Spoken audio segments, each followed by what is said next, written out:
Hello guys, welcome back to another video. इस video में हम एडिट मैश मेन्यू से ही कुछ और ऑप्शंस को डिस्कस करेंगे। तो हमने ऐड डिविजन्स, बेवल और ब्रिज ऑप्शंस को तो डिस्कस कर लिया था। अब हम सर्कुलर ऑप्शन पर आ जाते हैं। ये क्या काम आता है? तो बेसिकली कोई भी आपका मैश है, तो उसमें आपको कुछ सर्कुलर कंपोनेंट ऐड करना है। तो उसके फेसेस को मैनिपुलेट करके आप एक सर्कुलर ज्योमेट्री उसके फेसेस पर इंड्यूस कर सकते हैं। तो इसको मैं इनपुट में सब डिवीजन काउंट्स को बढ़ा लेता हूँ, shift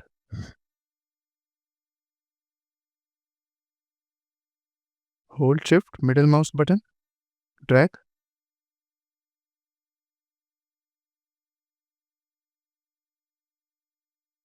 for example, circular option को यूज करने के लिए आपको मिनिमम 4 फेसेस को सेलेक्ट करना पड़ेगा, और आप मोर फेसेस को भी यूटिलाइज कर सकते हैं। पर पहले हम 4 फेसेस पे ट्राई करके चेक कर लेते हैं। फेसेस, 4 फेसेस को सेलेक्ट किया हमने और सर्कुलाइज ऑप्शन पर एक बार क्लिक करेंगे। यू कैन सी कि हमारे पास एक सर्कुलर टाइप की ज्योमेट्री आ गई है और कुछ ऑप्शंस हमारे पास आ गए हैं, जिसमें हमारे पास रेडियल ऑफसेट है, जो इस पर्टिकुलर सर्कल की रेडियस को कंट्रोल करता है। नॉर्मल ओरिएंटेशन है। अभी हमने फेसेस के अलोंग ज्योमेट्री बनाई है, तो नॉर्मल ओरिएंटेशन डिफॉल्टली फेस पर ही है और वैसा ही होना चाहिए। हमारे पास ट्विस्ट ऑप्शन है। आप इस सर्कल को ट्विस्ट और रोटेट कर सकते हैं अपने हिसाब से।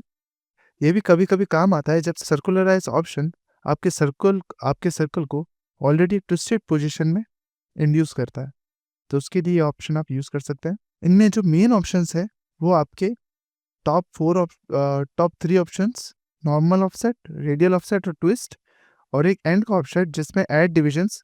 तो आप आपके जो सर्कल की आउटर एजेस है, इन दिस केस 8 एजेस हमको मिली है, तो आप 8 एजेस को मैनिपुलेट करके सर्कल को स्मूथ करने के लिए ऐड डिविजन्स को बढ़ा सकते हैं, ताकि आपकी एजेस जो है वो और बढ़ जाए और सर्कल एक स्मूथ सर्कल में कन्वर्ट हो जाए।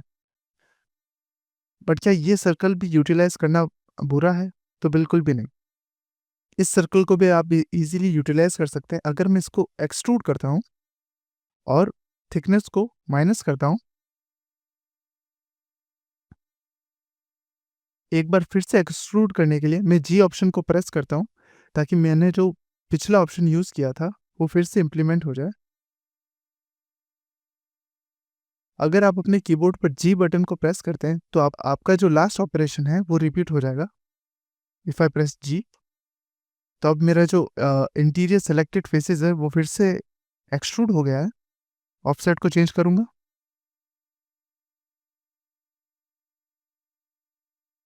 नाउ यू कैन सी कि मैंने सर्कल को इंट्रूड कर दिया है।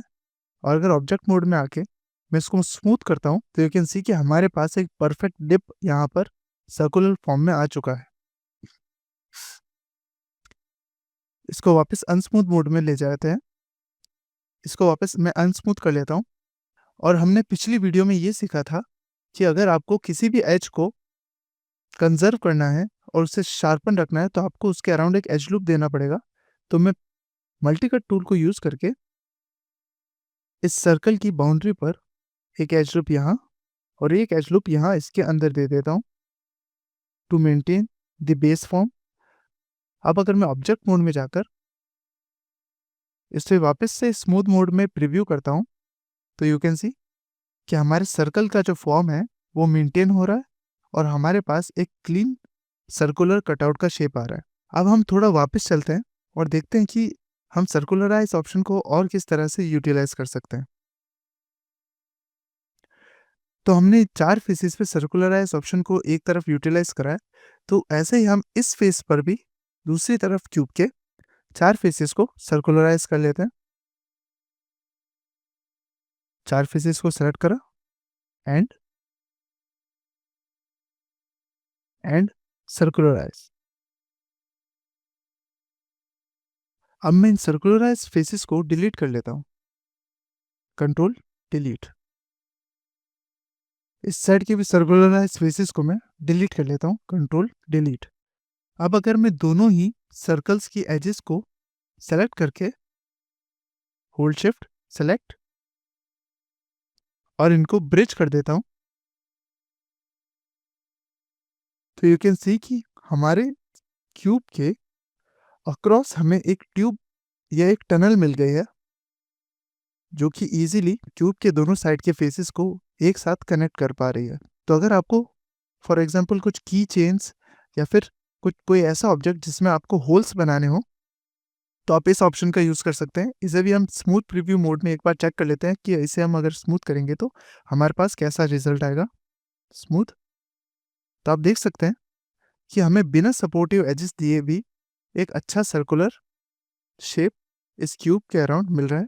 अब अगर मुझे क्यूब की एजेस को भी शार्पन करना है, तो मैं क्यूब की एजेस को भी डबल क्लिक करके सेलेक्ट कर सकता हूँ। डबल क्लिक,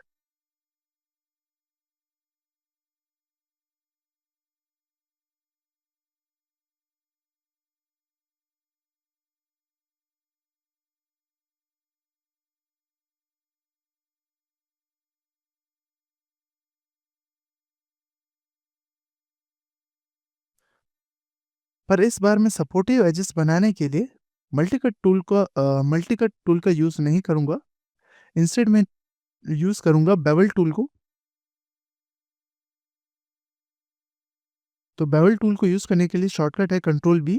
कंट्रोल बी को मैं जैसे ही प्रेस करूँगा तो मेरे पास बेवल टूल्स एक्टिवेट हो जाएंगे। फ्रैक्शन को मैं डिक्रीज कर लेता हूँ, क्योंकि हमें एजेस क्रिस्प चाहिए, और इसमें मैं एक सेगमेंट बढ़ा देता हूँ। तो मेरी जो मेन एज है उसके अराउंड सपोर्टिव एजेस ऑलरेडी आ चुकी है। फ्रैक्शन को थोड़ा हम और कम कर लेते हैं, 0.01,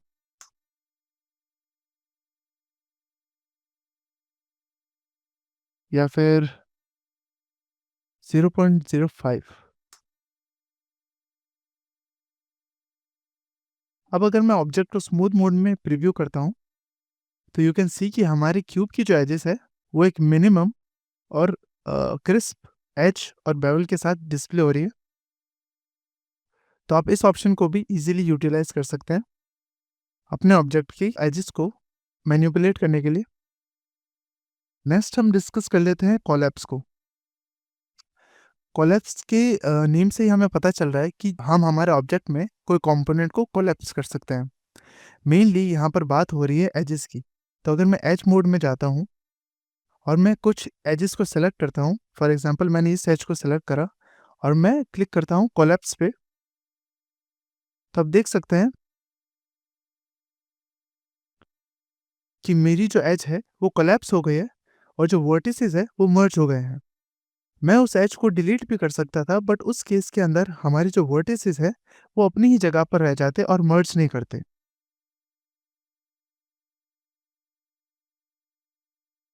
अगर मैं मल्टीपल एजेस को कोलैप्स करना चाहता हूँ, for example select this this and press on collapse, तो आप देख सकते हैं कि जितनी एजेस को मैंने कोलैप्स करा है उसकी एडजेसेंट एजेस अपने आप उस एक वर्टेक्स पे आकर मर्ज हो गई है। तो ये ऑप्शन भी काफ़ी यूज़ में आ सकता है, जहाँ पर आपको ज्योमेट्री को मर्ज करना होगा। एक और जो ऑप्शन है जो मैं आपको बताना चाहता हूँ वो है, अगर मैं व्यू पोर्ट में एक सिलेंडर को इंपोर्ट करता हूँ और इसकी कोई एज को मैं सेलेक्ट करके डिलीट की को प्रेस करता हूँ, तो यू कैन सी कि हमारे सिलेंडर से वो एज डिलीट हो गई है, बट हमारे सिलेंडर का जो फॉर्म है वो बिल्कुल भी चेंज नहीं हुआ है। फॉर एग्जांपल मैं अगर इस एज को भी सेलेक्ट करके डिलीट कर लेता हूँ, तो हमारे सिलेंडर की जो एज है वहाँ पर मिनिमल डिफॉर्मेशन हमें देखने को मिल रही है। ऐसा इसलिए क्योंकि एज डिलीट करने पर हमारे जो वर्टिसेस है वो पीछे रह जाते हैं और बस एज डिलीट होती है। अगर मैं वर्टेक्स मोड में जाता हूँ, तो आप स्टिल देख सकते हैं कि एज के डिलीट होने के बाद भी जो लोन वर्टिसेस है अभी भी हमारे सरफेस पर प्रेजेंट है। तो ये वर्टिसेस आपके फॉर्म को मेंटेन कर रहे हैं। अगर आप चाहते हैं कि आपके वर्टिसेस और एजेस एक साथ डिलीट हो, उसके लिए शॉर्टकट है सेलेक्ट एज। आपको कंट्रोल होल्ड करके डिलीट की को प्रेस करना है। अगर आप कंट्रोल और डिलीट को प्रेस करते हैं तो आपका जो सिलेंडर का फॉर्म है वो डिलीट हो जाएगा और एजेस और वर्टेक्स एक साथ डिलीट हो जाएंगे। अगर मैं वर्टेक्स मोड में वापस जाता हूँ, तो यू कैन सी कि हमारे वर्टेक्स जो एज के अलोंग थे दे नो लॉन्गर एग्जिस्ट। तो एजेस और वर्टिसेस को डिलीट करने का जो ऑप्शन है वो एडिट मैश मेनू में भी है। अगर मैं एजेस को सेलेक्ट करता हूँ एज मेन्यू में जाके और एडिट मैश मेन्यू में डिलीट एज स्लैश वर्टेक्स को सेलेक्ट करता हूँ, जिसका शॉर्टकट कंट्रोल प्लस डिलीट है, तो यहाँ से भी इस ऑप्शन को यूज़ करके भी आप सेम ऑपरेशन को रिपीट कर सकते हैं। तो अब हमारे पास जो नेक्स्ट ऑप्शन है कोलैप्स के बाद वो है कनेक्ट ऑप्शंस। तो हम कनेक्ट को भी डिस्कस कर लेते हैं।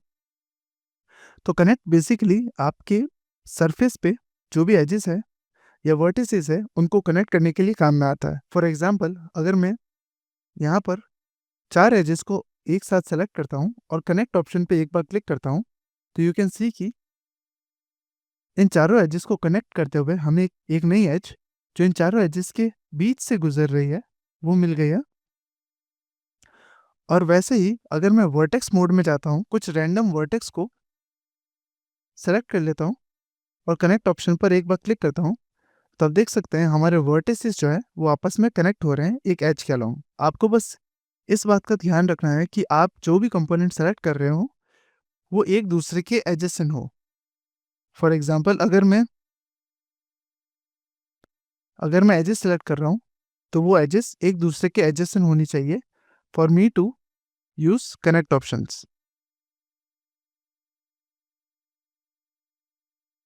अब हम सीख लेते हैं डिटैच ऑप्शंस को। डिटैच ऑप्शंस आपके मैश के किसी भी कंपोनेंट को डिटैच करने में काम आता है।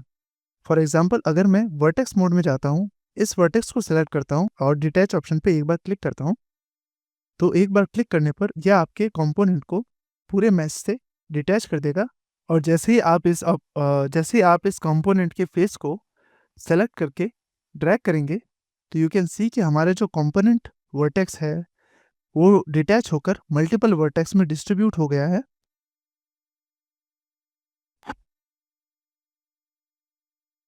और हमारा मैश जो है वो यहाँ से डिटैच होकर एक होल को फॉर्म कर रहा है। ऐसे ही आप एक कंप्लीट फेस को भी अपने मैश से डिटैच कर सकते हैं। फॉर एग्जांपल अगर मैं एक फेस को सेलेक्ट करता हूँ और डिटैच ऑप्शंस पे क्लिक करता हूँ और फिर इस फेस को ड्रैग करता हूँ, तो मेरा जो फेस है वो डिटैच हो गया है पूरे मैश से और और कम्प्लीटली सेपरेट हो गया है। और अगर मैं इस मैश को जो सेपरेट हुआ है इसे नया ऑब्जेक्ट बनाना चाहता हूँ, तो मैं ऑब्जेक्ट मोड में जाऊँगा और मैश मेन्यू से सेपरेट ऑप्शन को चूज़ करूँगा और मेरे पास ये जो फेस है एक नए ऑब्जेक्ट की तरह यूटिलाइज होना शुरू हो जाएगा। अब मेरा गिस्मो जो है वो पहले वाले ऑब्जेक्ट के सेंटर के हिसाब से है, तो उसे भी रीसेट करने के लिए मैं डिलीट हिस्ट्री, सेंटर पाइवोट और फ्रीज ट्रांसफॉर्मेशन के ऑप्शन पर एक बार क्लिक करूँगा, तो जो मेरा नया ऑब्जेक्ट है वो कम्प्लीटली न्यू और सेंटर्ड मुझे एक नए गिस्मो के साथ मिल जाएगा। डिटैच ऑप्शंस को आप किसी एज के अलोंग यूटिलाइज कर सकते हैं। जो हमने एक प्रीवियस एग्जांपल जब हमने मल्टीकट टूल से स्फीयर को कट किया था तब देखा था। अगर मैं एज ऑप्शन को सेलेक्ट करता हूँ और कोई भी एज को कंसेक्यूटिवली सेलेक्ट करता हूँ और डिटैच ऑप्शन पर क्लिक करता हूँ, तो अब मैं इन फेसेस को अगर ड्रैग करूँगा तो यू कैन सी कि हमारे जो एज है वो कट हो चुकी है और 2 एजेस में डिवाइड हो गई है। So this is the simple way for how you can use the detach options. और ऐसे ही अगर मुझे यहाँ पर इस ज्योमेट्री में एक नया फेस बनाना हो, तो मैं इस एज को सेलेक्ट करके ब्रिज ऑप्शन पे जाकर एक बार क्लिक करूँगा और मेरे पास एक नया फेस जो है वो आ जाएगा। और मल्टीकट टूल से मैं जो ये एनगॉन है इसकी ज्योमेट्री को भी ठीक कर लेता हूँ। एंड यू कैन सी कि सिंपली हमने डिटैच टूल को यूज़ करके अपने मैश में कुछ चेंजेस करके कुछ फेसेस को इंक्रीज करा और एक कंपोनेंट को अलग कर दिया। एक्सट्रूड हम ऑप्शंस को हम पहले ही डिस्कस कर चुके हैं, तो अब हम डिस्कस कर लेते हैं मर्ज ऑप्शंस को भी। उसके लिए मैं इस क्यूब को डिलीट कर लेता हूँ, सेलेक्ट, डिलीट, और एक नए क्यूब को व्यू पोर्ट में इंपोर्ट कर लेते हैं। इस क्यूब को मैं शिफ्ट होल्ड करके डुप्लीकेट कर लेता हूँ।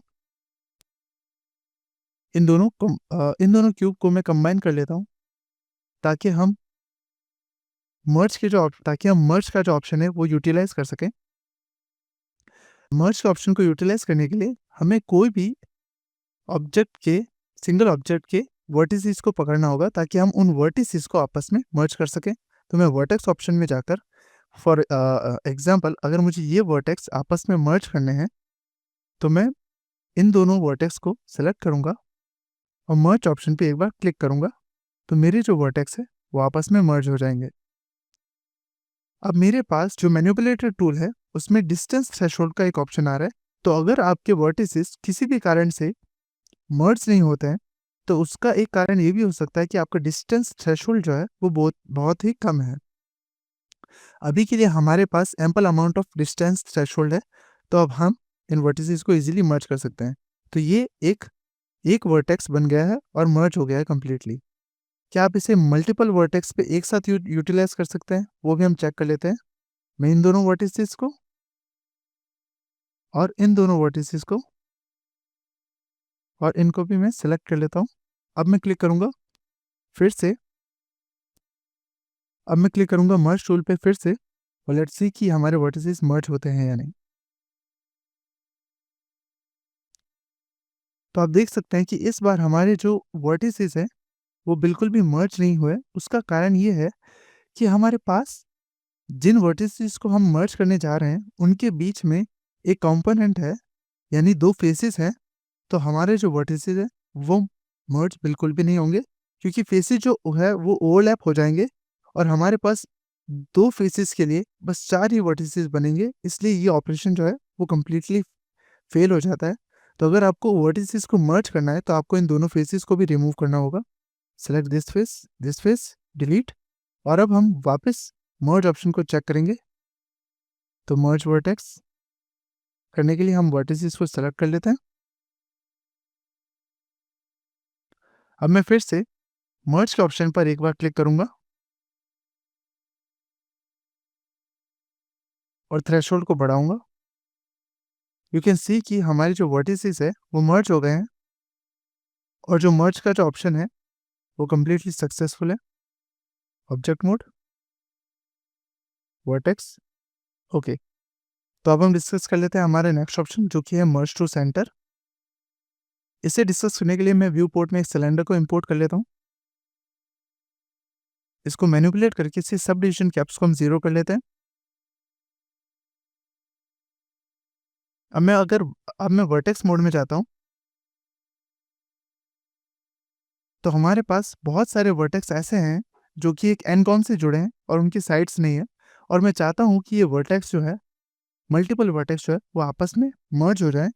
तो मैं इन सभी वर्टेक्स को सेलेक्ट करूँगा और मर्ज टू सेंटर के ऑप्शन पे क्लिक करूँगा। तो आप देख सकते हैं हमारे जो सारे वर्टेक्स हैं वो सेंटर पे आके मर्ज हो गए हैं। तो मर्ज टू सेंटर का ऑप्शन आपके वर्टिसेस को एक सेंटर के अलोंग मर्ज कर देता है जो कि एवरेज होता है उन वर्टिसेस का जिनको आपने सेलेक्ट करा है। इसे हम एक क्यूब पर भी ट्राई कर लेते हैं। फॉर एग्जांपल मैं वर्टेक्स मोड में जाकर इन 4 वर्टिसेस को सेलेक्ट करके जो कि सेंटर में है और मर्ज टू सेंटर के ऑप्शन को चूज करता हूँ तो मेरा जो वर्टेक्स तो मेरे जो वर्टिसेस है वो एक वर्टेक्स में कन्वर्ज हो जाएंगे जो कि इस क्यूब के सेंटर में होंगे। अब मैं इसको इजीली मैनिपुलेट भी कर सकता हूँ अपने अकॉर्डिंग। अब आ जाते हैं नेक्स्ट ऑप्शन पे जो कि है ट्रांसफॉर्म। तो ट्रांसफॉर्म टूल जो है आपके मैश में किसी भी कंपोनेंट को फेस को ट्रांसफॉर्म करने के लिए काम में आता है। इसका मेनली जो यूज़ है वो यूवी एडिटिंग के टाइम जो यूवी के अंदर एजेस है उनको लेटर स्टेजेस पे ट्रांसफॉर्म करने के काम में आता है। बट आप इसको मैश पर भी अप्लाई कर सकते हैं। फॉर एग्जांपल मैं एक फेस को सेलेक्ट करता हूँ और इस पर अगर ट्रांसफॉर्म टूल को एक्टिवेट करता हूँ तो मेरे पास इस फेस के अलोंग ट्रांसफॉर्म टूल का गिज्मो जो है एक्टिवेट हो जाएगा। अगर मैं इसको मूव करना चाहता हूँ तो मैं इस फेस को इस पूरे मैश के अलोंग कहीं पे भी मूव कर सकता हूँ। इस फेस को मैं स्केल कर सकता हूँ इंडिविजुअली दोनों लेंथ्स और ब्रेथ में। यूनिफॉर्म स्केल भी इसी जगह पर यूज़ कर सकता हूँ। और यही चीज़ आप किसी भी कंपोनेंट फॉर एग्जांपल एक एज के अलोंग भी ट्रांसफॉर्म टूल को यूज़ करके कर सकते हैं। That's it for the video guys. मिलता हूँ आपसे अगली वीडियो में, जहाँ पर हम एडिट मैश मेन्यू से ही कुछ और ऑप्शंस को डिस्कस करेंगे।